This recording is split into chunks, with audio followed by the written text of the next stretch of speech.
पहाड़ी क्षेत्रों में रहने वालों के लिए ई संजीवनी जीवन रक्षा करने वाला ऐप बन रहा है। ये है भारत की डिजिटल, भले ही भारत और सिंगापुर के बीच यूपीआई पे नाउ लिंक लॉन्च किया। अब सिंगापुर और भारत के लोग अपने मोबाइल फोन से उसी तरह पैसे ट्रांसफर कर रहे हैं जैसे वे अपने अपने देश में करते हैं। मुझे खुशी है कि लोगों ने इसका लाभ उठाना शुरू कर दिया है। भारत का ई संजीवनी ऐप हो या फिर यूपीआई, ये ईज ऑफ लिविंग को बढ़ाने में बहुत मददगार साबित हुए। मेरे प्यारे देशवासियों, जब किसी देश में विलुप्त हो रहे किसी पक्षी की प्रजाति को, किसी जीव जंतु को बचा लिया जाता है, उसकी पूरी दुनिया में चर्चा होती है। हमारे देश में ऐसी अनेकों महान परंपराएं भी हैं जो लुप्त हो चुकी थी, लोगों के मन मस्तिष्क से हट चुकी थी, लेकिन अब इन्हें जनभागीदारी की शक्ति से पुनर्जीवित करने का प्रयास हो रहा है।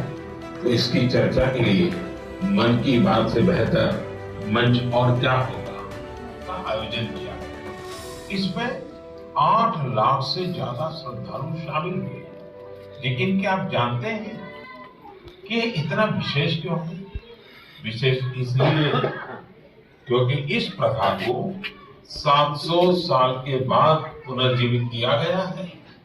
यूं तो ये परंपरा हजारों वर्ष पुरानी है, लेकिन दुर्भाग्य से 700 साल पहले बंगाल के त्रिवेणी में होने वाला ये महोत्सव बंद हो गया था। विभिन्न मंगल काव्य, वैष्णव साहित्य, शाक्त साहित्य और अन्य कई संत इसे माघ संक्रांति में कुंभ स्नान के लिए पवित्र स्थान, इस क्षेत्र में एक नई ऊर्जा का संचार किया। 3 दिनों तक हर रोज होने वाली गंगा आरती, रुद्राभिषेक और यज्ञ में बड़ी संख्या में लोग शामिल हुए। इस बार हुए महोत्सव में विभिन्न आश्रम, मठ और अखाड़े भी शामिल थे। बंगाली परंपराओं से जुड़ी विभिन्न विधाएं जैसे कीर्तन, बाउल, गोड़ियों नृत्य, श्रीखोल, पोटेर गान, छऊ नाच शाम के कार्यक्रमों में आकर्षण का केंद्र बने थे। हमारे युवाओं को देश के सुनहरे अतीत से जोड़ने का एक बहुत ही सराहनीय प्रयास है।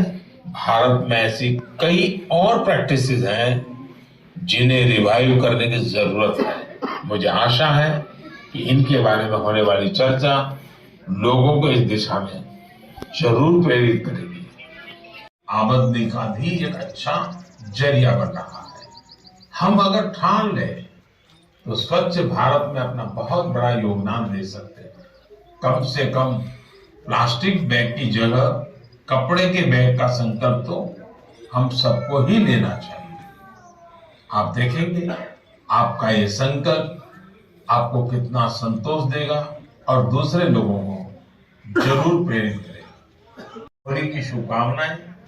हमें हमारे त्योहार वोकल फॉर लोकल के संकल्प के साथ ही मनाने हैं।